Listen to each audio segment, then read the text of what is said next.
Darkest Dungeon and Limbus Company. If you enjoy darker tones, character-driven stories, a lot of tragedy, and sometimes body horror, then you may have played one or both of these games. The topic of this video is going to be seeing how Darkest Dungeon could possibly collaborate with something like a gacha game.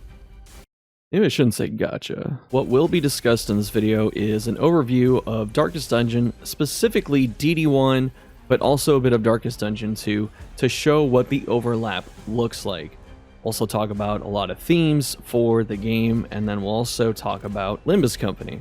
What the themes are there, show some examples of how things such as the art style or just the tone in the setting would match very well with Darkest Dungeon. At the end, we'll talk about what a Darkest Dungeon Limbus Company collaboration would look like if a crossover ever happened. It's a list that was made by myself and some people from my Discord who play both of these games and have a lot of experience, which was a very fun thought exercise that led to some cool ideas. For those wondering where the idea of a crossover with another IP came from, during one of the Red Hook streams about a year ago, Chris Barassa, creative director, co-founder of Red Hook, was asked about collaboration after Behavior Interactive, the owner of Dead by Daylight, acquired Red Hook Studios in a purchase. One of the viewers asked if there would ever be DBD, Dead by Daylight content in Darkest Dungeon, to which Chris responded, Our mantra has always been, and I'll continue to fight for this, is that nothing goes into Darkest Dungeon. If you want to put the Plague Doctor or the Crusader in something, cool. Nothing's coming into Darkest Dungeon that doesn't belong in Darkest Dungeon. That's what makes Darkest Dungeon work. You can't be this melodramatic, this overwrought, this committed to being absolutely gothically emo and grotesque and cosmic horror. You can't do all of those things if you're breaking the fourth wall and winking at the audience. That means that any collaboration between these two would have to be Darkest Dungeon characters going to Limbus Company. The idea of a collaboration became more plausible once we saw Limbus Company have its first collaboration last year with Arknights. The collaboration was a huge success. Limbus Company peaked on players at an all-time high of 124,574. On a daily basis, Limbus floats around anywhere between 10,000 to 30,000 players.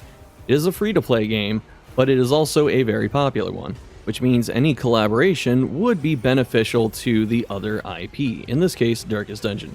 For the Limbus players wondering about Darkest Dungeon, the themes overlap in quite a few ways, such as the tone, the dark atmosphere, the tragedy, and the body horror. In Darkest Dungeon 1, you do not play an executive manager, but you do play the heir to a very wealthy estate who was begged to come home by an ancestor who took his own life. Once the main character gets there, he begins to hire mercenaries to help him investigate and uncover all the secrets in the estate that his ancestor left to him. The mercenaries themselves in Darkest Dungeon are pretty iconic. First, there was Plague Doctor, one of the earliest iterations of just a mainstream Plague Doctor before the giant Plague Doctor boom with the plushies and all that. The character design in Darkest Dungeon is one of its iconic selling points. Even among other types of characters like them, they find their own way to stand out, such as Highwayman as a bandit. Dismas, who is the Highwayman, stands out among other thief-type characters thanks to his weapon set being a pistol and a dagger, alongside his very cool coat with the fur collar, his haircut, and a little bandana on his face. Other characters that are very easy to recognize even at a glance for people that haven't put a lot of time into the game are Leper, Houndmaster, Grave Robber, and Shieldbreaker. Of course, we cannot forget Flagellant as well. As the player hires these mercenaries and the story progresses, they learn about how all of these terrible events came to be in their homeland. They also begin learning why it's full of monsters. The main themes of the game are that adventuring sucks. That's why there's a stress meter. That's why it doesn't seem glorious, it's not glamorous, it's not even safe, and it takes a heavy toll on these would-be heroes. With control directly in the player's hands, they are able to watch in horror as their heroes go into a meat grinder where many will die or mentally break. Limbus players in this situation recognize that this is a scenario that Dante and his sinners go through on the daily. By contrast, Darkest Dungeon 2's story is a lot more hopeful compared to the first. In 2, the focus is on the individual heroes and their backstories. Unlike the first game, instead of being able to get multiple copies of the same class of person, we instead see the heroes specifically as individuals, which makes their stories a lot more impactful. These stories are experienced over 5 parts in an event called the Shrine of Reflection that you can find while playing the game. In these shrines, the heroes are shown how they got to where they are, their humble origins, what caused them to have traumatic events, and how they handled them before moving on to where they are now. Many of these stories are tragic and have sad endings. A few do have good endings, but most of the time you kind of get punched in the feels. This is very akin to a Limbus Canto, which is the story of a specific character, which is called a sinner, where it goes through the things that happened to them, and you learn how they got to where they are, and how they're going to progress afterwards. In Darkest Dungeon 2, as the characters overcome their past, they show that they have the resolve to fight to save the realm as well as themselves. For Limbus Company, the lore is more fleshed out in terms of world building compared to Darkest Dungeon. If you're a Darkest Dungeon player that has not played Limbus Company, it may seem overwhelming at first because there's a lot of terms like the wings, the nests, E.G.Os, abnormalities, and a lot of various organizations that are the movers and shakers of the world. There are various names and descriptors for these organizations. The easiest ones are syndicates and fixers. These are professionals that either operate legally or illegally, depending on which group they're part of and what the job is. Fixers belong to associations. The associations have various names and they occupy different parts of the very large city that the setting takes place in.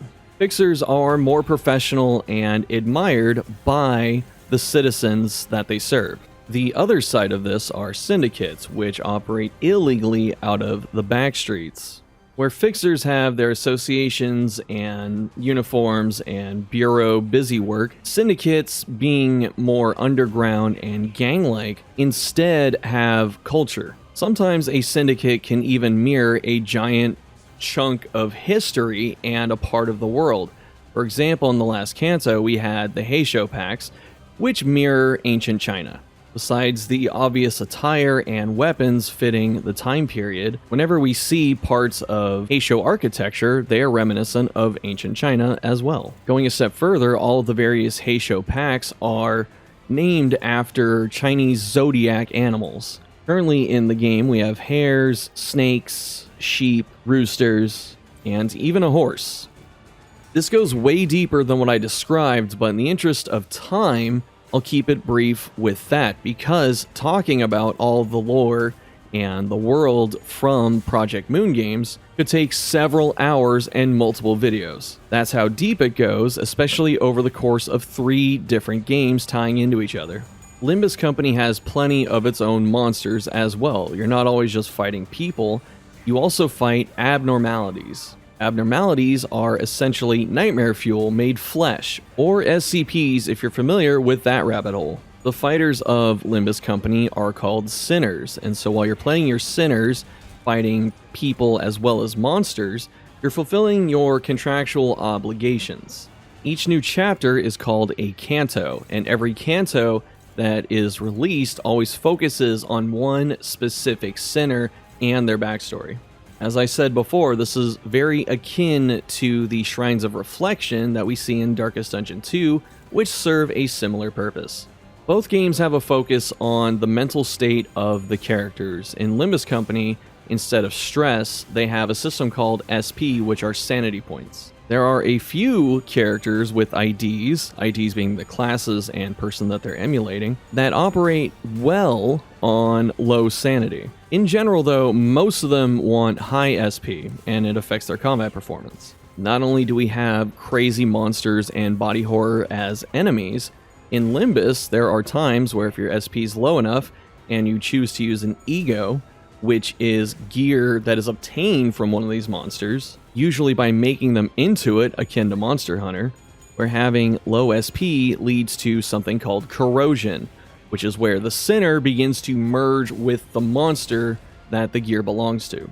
Hopefully that explanation gives you a good foundation for understanding both franchises. As I said, many of the themes overlap, such as personal adversity, stress on the job, fighting strange, nightmarish creatures. In both games, heroes and sinners will die repeatedly until you, the person in charge, figure out how to win. It also helps that Korea likes Darkest Dungeon. I don't have exact numbers on that claim, however, what I can tell you is that as a person who's been creating content in the Darkest Dungeon space since 2016, I know that there's a big swath of the community that is Korean. In fact, some of the most well-known, skilled, and dedicated people in the Darkest Dungeon scene are people from South Korea. I say this because as a collaboration, it does need to make money, so I'm trying to advocate that there is, in fact, a target audience in the country of origin. Something you may have gleaned while watching the background footage for Darkest Dungeon 1 and Limbus Company is that graphically, they're kind of similar. That's because both games use sprites to show off their characters. Limbus Company came a bit after Darkest Dungeon, so understandably it looks a little bit sharper, more refined, but visually both games operate about the same.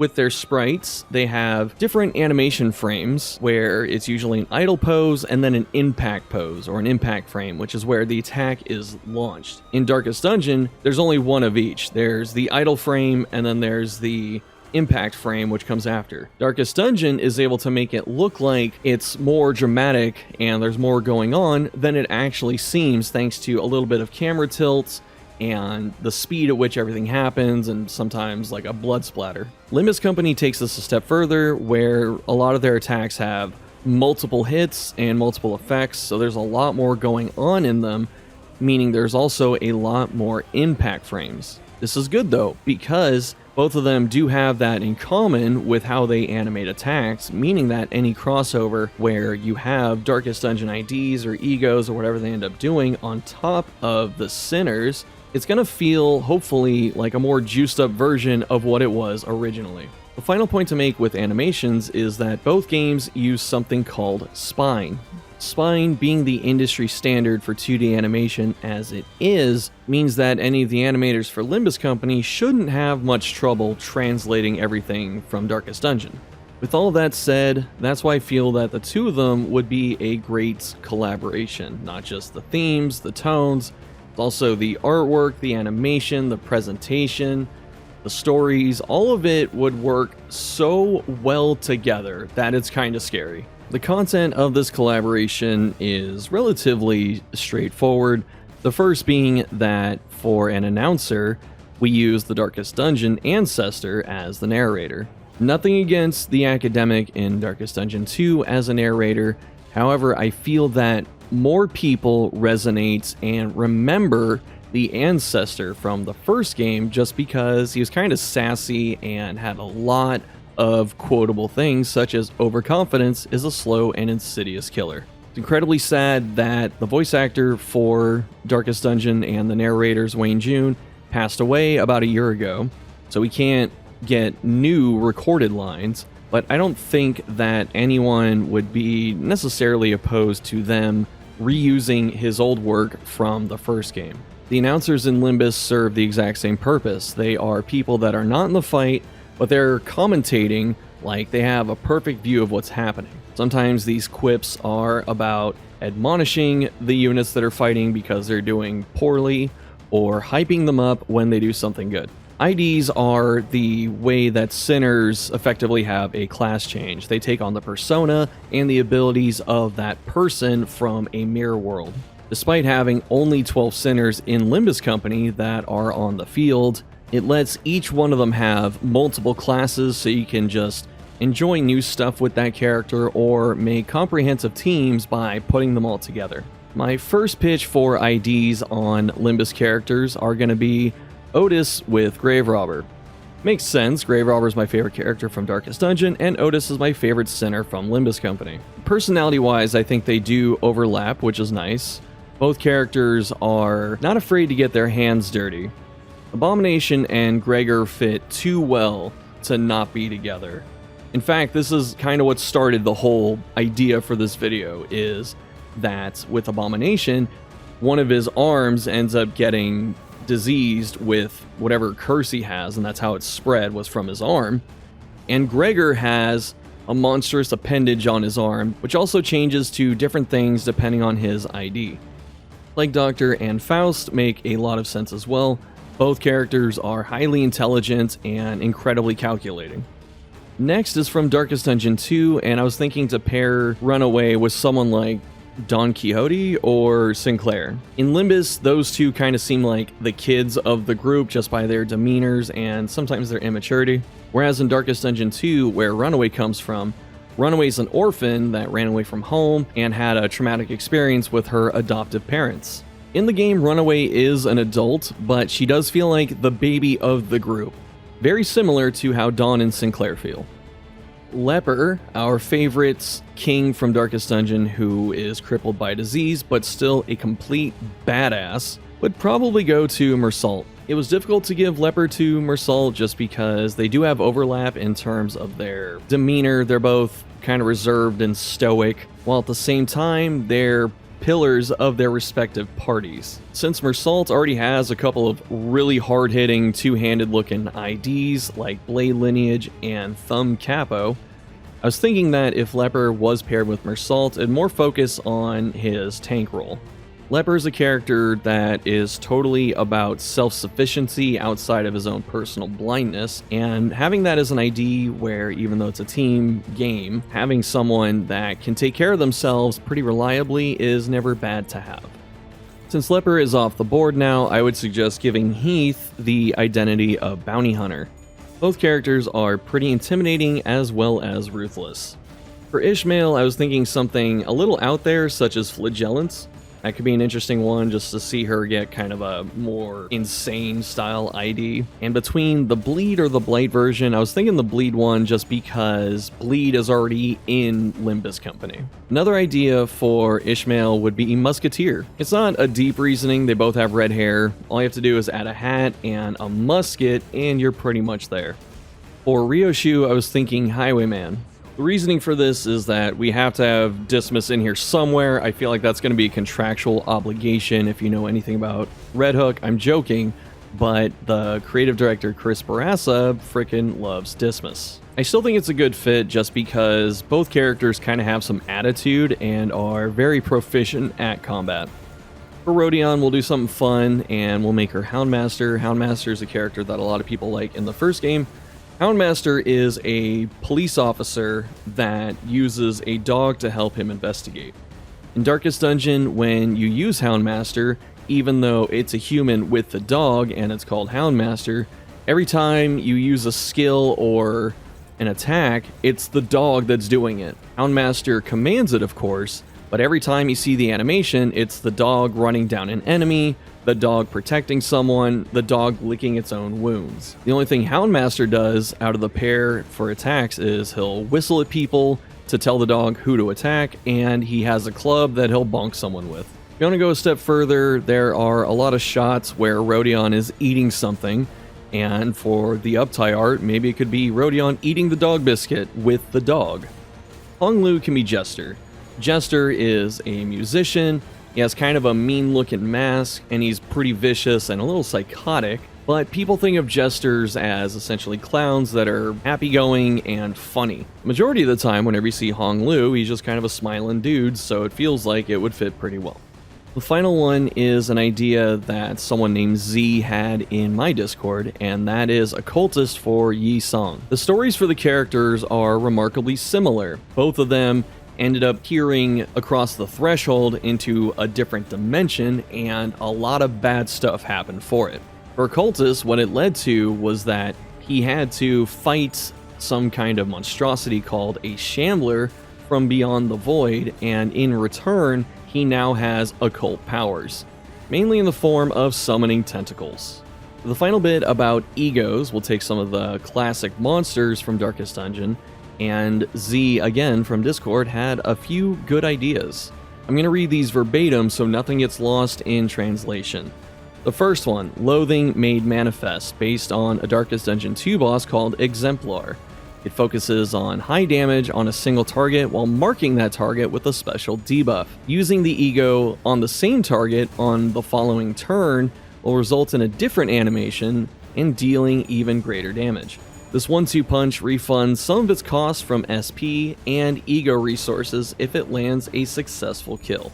The next one, the Pale King's Collection, could also be called the Yellow King's Collection just because of the reference, but it is based on Collector. The E.G.O focuses on team-wide buffs to represent the different collected minions that Collector has. To round it out, there are different resonance effects depending on which head you activate. The Highwayman head will be Pride or Gloom res focused, increasing the status and debuff infliction of units and increasing critical hit damage based on what resonance was the highest. The Man-at-Arms head, which is a soldier that guards and gives orders, will be more oriented to buffing allies or debuffing enemies, requiring either Sloth or Envy, increasing damage taken and providing clashing buffs to allies when Sloth is the highest resonance. Meanwhile, Envy res debuffs the enemies with fragility as well as some SP damage. The final head being Junia, Vestal, which is akin to a cleric in the DD universe, will be focusing on healing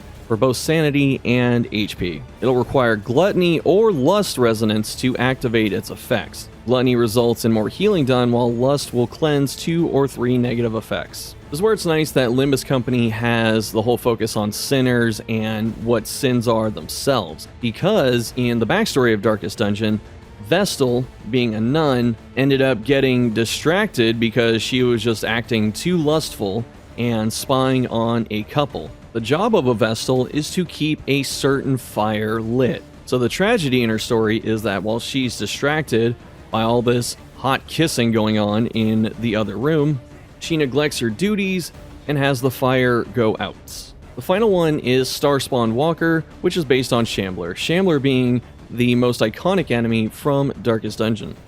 The attack for Shambler will be something like a big AoE because that's what Shambler does in the game. So Giant Cleave, or in the case of Limbus, something with high attack weight. Enemies will be debuffed with SP damage and marked for the following turn. When an ally hits a marked target, the unit that used Shambler will gain permanent special status for the rest of the encounter, gaining buffs based on how high the stack is, and then with certain thresholds increasing the power of the Shambler E.G.O even further, giving it 2 extra coins.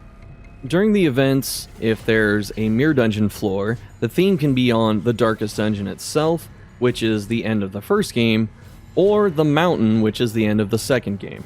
If there's a fear to avoid spoilers of the Darkest Dungeon 1 final boss, instead of being the final boss at the end of the Darkest Dungeon themed floor, it could be any other boss that appears in the series. There are actually quite a few bosses that work well in this scenario. I think my first pick would actually be the Baron from Crimson Court. The Baron is an incredibly cool boss, honestly one of the best that they've made, and it's just really fun to fight in general. The fight would be incredibly dynamic. In Darkest Dungeon, the Baron uses the old eye trick game called the shell game, where you hide something and then mix up the shells. In the case of Limbus, it could just be a bunch of those shells that they use in the game, which are weird, creepy, eldritch eggs, and various monsters can pop out of them unless you hit the right one and then get the Baron. Sure, you can AoE all of them and pop them all at once, but now, by doing so, you have to deal with several enemies at the same time instead of going one by one. Other ideas include the Fanatic, which also came from Crimson Court, and that's mostly just because I want to see the sinners get put up on the witch pyres, because I think that'd be pretty cool to see. If we went the Darkest Dungeon 2 route, I would say that the boss should be Focused Fault. It's the mountain boss of Act 3. It's not that spoilery, because every time Red Hook makes an ad for Darkest Dungeon 2, they put that boss in there. And with how complex some of the mechanics can get in Limbus Company, I think they could really handle the mechanics of the fight normally in Darkest Dungeon and have it transition very well over to their system. I can only imagine the terror that would be on a player's face if they had to fight Focus Fault and then they watch it copy a bunch of its buffs like Poise. Overall, as I said at the start, I feel like these two games would go together so incredibly well, and I would like to see it, and I think there is something there if either company decides to pursue it.